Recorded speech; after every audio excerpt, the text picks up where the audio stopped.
नहमदुहु व नसल्ली अला रसूलिल करीम अम्मा बाद फ़ाउज़ु बिल्लाहि मिनश शैतानिर रजीम बिस्मिल्लाहिर रहमानिर रहीम। अस्सलाम वालेकुम नाज़रीन, मौज़ू शुरू करने से पहले आपसे छोटी सी रिक्वेस्ट है। कल को पहला रोज़ा होगा इंशाअल्लाह। अल्लाह पाक हम सबको ताकत दे, तौफीक दे कि हम ये रोज़े रखें, इन फ़र्ज़ को निभाएं जो अल्लाह पाक ने हम पर फ़र्ज़ किया है और बहुत अच्छे तरीके से निभाएं। अपने गरीब बहन भाइयों की मदद भी करें, उनका ख्याल भी रखें हर तरह से। इसी सिलसिले में मैंने आपसे बात की थी कि आप अगर अपने बहन भाइयों की मदद करना चाहते हैं और अजर व सवाब की नीयत से अगर आप चाहते हैं कि वो भी अच्छे तरीके से रमज़ान के रोज़े रख सकें और उनको भी कोई तकलीफ़ ना हो और हम इस खैर खैर में हिस्सा डालकर अपने बहन भाइयों की मदद कर सकें, इसमें हम सब मिलकर मदद करते हैं उन बहन भाइयों की जो कि अपने रोज़गार में ठीक तरह से प्रॉपर तरीके से अपना गुजारा नहीं कर सकते हैं और तंगदस्ती का शिकार हैं। हम उनकी हेल्प करते हैं। अगर आप इसमें हिस्सा डालना चाहते हैं तो स्क्रीन के नीचे आपको नंबर शो हो रहा है, जैज़ कैश का नंबर है और इसके अलावा अकाउंट्स नंबर है। आप किसी भी तरह की मदद करना चाहते हैं तो आप कर सकते हैं अगर आपको हम पर ट्रस्ट है। आपकी ये अमानत गरीब बहन भाइयों तक निहायत ईमानदारी के साथ इंशाअल्लाह ताला पहुंचाई जाएगी। आज का मेरा मौजू अकल के हवाले से।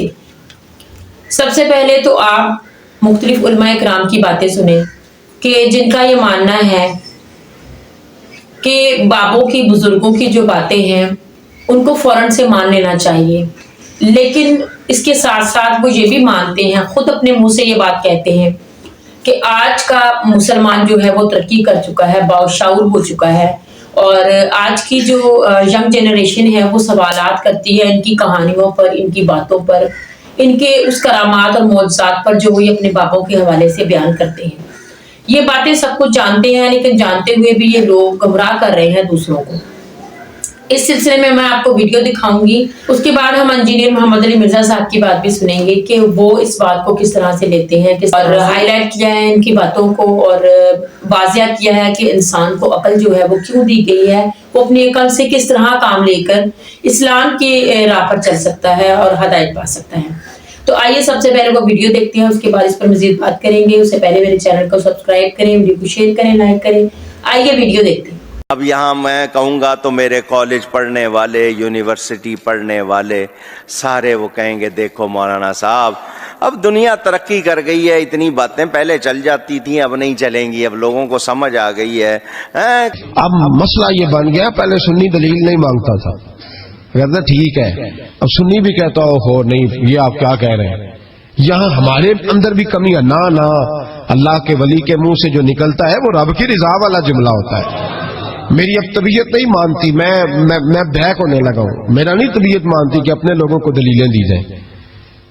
हम तो मानने वाले लोग हैं, हमारे लिए तो बुजुर्गों का इशारा बहुत काफी होना चाहिए। मौलाना अमजद अली आज़मी साहब आला हज़रत के खलीफा हैं, वो कहते हैं एक दिन मैंने तकरीर की, तकरीर के बाद एक शख्स ने मुझसे हवाला पूछा तो मैं सारी रात रोता रहा। मैंने कहा या अल्लाह, ये तेरे बंदे क्या समझते हैं कि हम झूठ बोलेंगे इनसे? जो मैं बात बयान कर रहा हूं मिंबर पे बैठ के वो गलत हो सकती है। फरमाते एक दफा जिंदगी में ऐसा हुआ तो मैंने रात रो के गुजारी। ये क्या बात हुई? अजीब बात है कि हम जो मिंबर में बैठा हुआ है, मुसल्ले में बैठा हुआ है, उसे तो कम से कम दयानतदार जान ले, तो अपने अंदर से ये चीज खत्म करें। सुन्नी तो अकीदतमंद होता है, उसकी तबीयत, उसके तो मिजाज के अंदर लताफत होती है, वो तो हल्के से जुमले से मुस्कुरा के सारा कुछ मान जाया करता है। तो ये जो प्रोपेगेंडे का आप शिकार हो रहे हैं इससे बाहर आए। बात क्या हो रही थी उस पर? अक्ल और आपको, हाँ अक्ल वाली।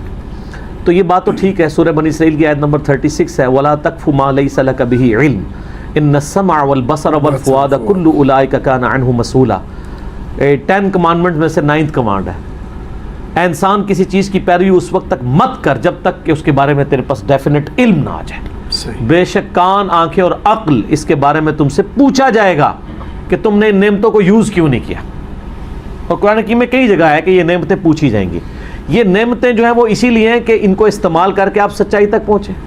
इंसान के पास सबसे बड़ी दौलत है ना जो अल्लाह की दी हुई नेमतों में से, वो अक्ल है जी, क्योंकि ईमान तक भी आप इसी अक्ल के ज़रिए पहुँचते हैं। इस्लाम ने तो तवहुमात को, फरसूदा नज़रियात को ख़त्म किया था अक्ल के ज़रिए, اور اسلام کے ماننے والے کہیں عقل استعمال نہ کرو. ہاں پارشلی بات درست ہے کہ جہاں اللہ کا حکم آ جائے نا وہاں عقل کو دخل نہیں ہے جی. لیکن جہاں اللہ کا حکم بھی نہیں ہے, بزرگوں کے فرامین ہے, وہاں تو عقل اپنی استعمال کریں گے نا. مثلا میں عقل استعمال کرنے کا آپ کو طریقہ بتاتا ہوں. صحیح مسلم میں حدیث ہے, نبی صلی اللہ علیہ وآلہ وسلم نے فرمایا کسی شخص میں تم میں سے استطاعت ہے کہ وہ رات میں تہائی قرآن پڑھ لے. صحابہ نے کہا یا رسول اللہ کس میں استطاعت ہو سکتی ہے؟ تو آپ نے فرمایا سورہ اخلاص تہائی قرآن کے برابر ہے. سبحان اللہ. لیکن آپ کے اولیاء اللہ تو ایک ایک رات میں 8 قرآن ختم کرتے تھے, فضائل اعمال میں لکھا ہوا ہے. تو صحابہ کرام تو کہتے ہیں ہمارے اندر استطاعت نہیں ہے, وہ تو عربی بھی تھے. جی. تو یہ اس پہ اگر کوئی اپنی عقل استعمال کرتا ہے کہ 8 قرآن ایک رات میں کیسے کسی نے ختم کر لیے, یہ عقل استعمال کرنا منع نہیں ہے. مولوی اس عقل کے اوپر قدغن لگاتا ہے جی, اور نہ یہ دین کو کوشچن کر رہے ہیں, یہ تو بالکل ٹھیک ہے. آپ عقل اس میں بھی استعمال کریں کہ جامعہ ترمذی میں حدیث ہے کہ جس شخص نے 3 دن سے کم میں قرآن ختم کیا اس نے قرآن کا حق نہیں ادا کیا. تو یہ روزانہ رات میں پورا قرآن پڑھنا, کہتے ہیں جی امام حنیفہ جو ہیں وہ ایک قرآن دن کے وقت ختم کرتے تھے, ایک رات کے وقت کرتے تھے, اور ایک تراویحوں میں تو 61 قرآن رمضان میں ختم کرتے تھے. تو امام حنیفہ کو یہ حدیثیں نہیں پتہ تھیں کہ 3 دن میں بھی قرآن آپ نے کم از کم 3 دن میں کرنا ہے. اور یہ ان کو کہہ رہے ہیں جن کو عربی آتی ہے, جن کو عربی نہیں آتی وہ تو 3 دن میں بھی نہ کرے. تو اس طرح کی عقل استعمال لوگ کر رہے ہیں. میں آپ کو بتا رہا ہوں, اگلے دن میں تبلیغ جماعت کی مسجد میں ظہر کی نماز پڑھ رہا تھا, اس کے بعد تعلیم ہوتی فضائل اعمال سے. جب تعلیم ہو رہی تھی تو میں نے بچوں کو پابند کیا ہوا ہے کہ وہ سنا کرو. ظاہر ہے ہم علمی اختلاف اپنی جگہ ہے, لیکن دین کی خدمت جو کر رہے ہیں محبت کرتے ہیں. اب وہ نا اس فضائل اعمال میں سے یہ پڑھ رہے تھے, ایک بزرگ روزانہ 3 قرآن پڑھتے تھے, دوسرے 8 قرآن پڑھتے تھے. ٹھیک ہے, میرا ایک بچہ ماشاءاللہ اس کی عمر آلموسٹ 10.5 سال ہے, دوسرا 9.5 سال کا ہے. وہ بیٹھے ہوئے سن رہے تھے. ہم تو ٹگے تھے اس عمر میں, اور ہمارے جو بزرگ تھے وہ بھی اسی طرح ہی تھے. ظاہر ہے انہوں نے اتنا تو ان کا انٹلیکچوئل لیول نہیں ہوا کرتا تھا دنیاوی انفارمیشن کی وجہ سے. اچھا اب وہ یہ بات جب وہ کر رہا نا, تو میں اب دل میں سوچ رہا کہ میرے بچوں نے اگر درس کے بعد مجھے پوچھ لیا کہ یہ کیا کہانیاں کرا رہے تھے تو میں کیا کروں گا. اچھا میں بیٹھا ہوتا تو میرے ابا جی نے یہ نہیں سوچنا تھا. اس زمانے میں لوگ اتنے زیادہ عقل نہیں استعمال کیا کرتے تھے, تو اسی لیے تو تبدیلی نہیں آتی تھی. تو تبدیلی تو اب آئی ہوئی ہے. وہی ہوا جی, واپسی پہ موٹر بائک پہ ہم بیٹھے تو مجھے میرا بیٹا کہتا ہے کہ بابا جان یہ درس تو بڑا اچھا تھا, لیکن یہ 8 قرآن کس طرح کوئی پڑھ سکتا ہے روزانہ, قرآن تو اتنا موٹا ہے. اب وہ اس لیے کہہ رہا ہے اس نے قرآن پڑھا ہوا ہے, قرآن پڑھتا ہے, اسے پتہ ہے یار یہ اتنی موٹی کتاب ہے, یہ 8 دفعہ کیسے ایک رات پہ ختم ہو سکتی ہے. تو میں نے کہا بیٹا یہ کہانی تھی, کہانی چھوڑ دو, باقی باتیں لے لو. یہ اب آپ کو اپنی ینگ جنریشن کو اس اعتبار سے ایجوکیٹ کرنا پڑے گا. آپ کی ینگ جنریشن آپ سے پوچھے گی کہ یہ کہانیاں کیوں ہیں.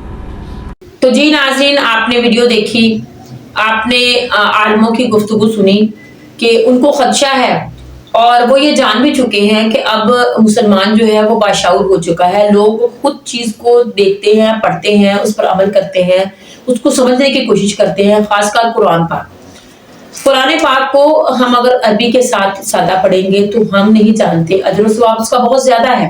قرآن پاک کا ایک حرف, ایک لفظ پڑھنے کا بہت اجر ہے. لیکن قرآن پاک کو صرف عربی کے ساتھ پڑھنے کے ساتھ اجر کے لیے ہمیں اللہ پاک نے نازل ہم پر نہیں کیا, بلکہ یہ کتاب ہمیں دی ہے عمل کرنے کی. عمل ہم تبھی کریں گے جب ہم اس کو ترجمہ کے ساتھ پڑھیں گے, اس کو سمجھ کے پڑھیں گے کہ اللہ پاک ہم سے کیا فرما رہا ہے. لیکن ان لوگوں کا عقیدہ ہے کہ آپ صرف عالموں کو سنیں, قرآن پاک کو آپ صرف عربی کے ساتھ پڑھیں, ترجمے کے ساتھ نہ پڑھیں. اس طرح سے آپ گمراہ ہو جائیں گے. اور ان کو یہ خدشہ ہے, اور یہ لوگ یہ جان بھی چکے ہیں کہ اب جو ینگ جنریشن ہے, جو آج کل کی نسل ہے, وہ سوالات کرتی ہے ان کی اس طرح کی کہانیوں پر.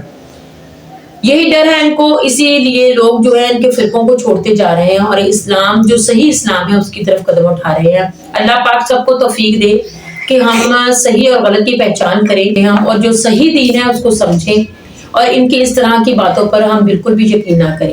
انجینئر محمد علی مرزا صاحب نے تو ہمیں بہت تفصیل کے ساتھ عقل کے بارے میں یہ چیز سمجھائی ہے کہ انسان کو اللہ پاک نے تمام جو اس کی جسمانی نعمتیں ہیں اس کے ساتھ ساتھ عقل سب سے بڑی نعمت دی ہے. اور عقل کے ساتھ انسان آج چاند پر پہنچ چکا ہے. عقل کے ساتھ انسان نے पानी पर तैरना सीख लिया है, अकल के साथ इंसान जो है वो हवाओं में उड़ने लगा है। और इसी अकल को इस्तेमाल करके हम अगर कुरान पाक को पढ़ते हैं तो हम बहुत सी चीज़ों को जानेंगे, फिर हमें पता चलेगा कि इनकी कहानियाँ जो हैं वो किस हद तक दुरुस्त हैं। और ये सिर्फ आज तक हमें कहानियाँ सुनाते आए हैं, आज तक इन्होंने हमें अपने बाबों की फजीलत ही बताई है। आज तक वो तालीमात जो दी गई हैं वो ना तो कुरान में है ना हदीस में है, वो सिर्फ और सिर्फ इनके बाबों की तालीमात है। और आज तक हम गुमराही के अंधेरों में रहे हैं, लेकिन अब वक्त वो है कि हम कुरान पाक को सही तरीके से तर्जुमे से पढ़ें और गुमराही के अंधेरों से निकलने की कोशिश करें। अब ये लोग कहते हैं कि उलमा इकराम को सुने, खुद से ना पढ़े, आप गुमराह हो जाएंगे। इन लोगों को डर है कि ये हमारे बाबों की तालीमात को छोड़कर कुरान और हदीस पर अमल करने लगेंगे। हर मुसलमान को अल्लाह पाक ने अकल दी है, अपनी अकल को इस्तेमाल करके हम कुरान पाक की तालीम को सही तरीके से ले सकते हैं। इंजीनियर मोहम्मद अली मिर्जा साहब ने हमें ये बात बताई कि अकल को किस तरह से इस्तेमाल करें, लेकिन इनके बाबे जो हैं वो एक रात में 8 कुरान पाक खत्म कर लेते थे। इंसान अगर वो अकल और शऊर रखता है तो ये कभी भी नहीं मानेगा कि एक रात में कुरान पाक जो 8 है वो बंदा पढ़ सकता है, कभी भी नहीं पढ़ सकता। और वैसे भी ये सुन्नत के हदीस के खिलाफ की चीज है। तो ये लोग तो हदीस और सुन्नत के खिलाफ की तालीम देते हैं, उसको मानना या ना मानना कि ये इस तरह हो सकता है या नहीं, ये तो बात की बात है। पहले ये बात सुन्नत और हदीस के खिलाफ है। तो हमें खुद से ये कोशिश करनी चाहिए कि हम अपनी अकल को इस्तेमाल करके इनके बुजुर्गों की जो कहानियां सुनाते हैं हम उन पर कभी भी यकीन ना करें और हदीस को पढ़ें, कुरान को पढ़ें और अपने लिए हदायत तलब करें अल्लाह पाक से। अल्लाह पाक हम सबको अपने अहकामात पर चलने की तौफीक ता फरमाए, आमीन। चैनल को प्लीज सब्सक्राइब करें, वीडियो को शेयर करें, लाइक करें और मेरे दूसरे चैनल का विजिट जरूर कीजिए, बिनिश इस्लामिक ऑफिशियल के नाम से। मैं इसी तरह की वीडियोस जो है वहां पर भी अपलोड करती हूँ ताकि हम इस्लाम को ज़्यादा से ज़्यादा फैला सकें, अपने मुसलमान भाइयों को गुमराही के अंधेरों से निकाल कर हिदायत के रास्ते पर ला सकें। अल्लाह पाक हमारी इस कोशिश को कामयाब करे, आमीन। अस्सलाम वालेकुम।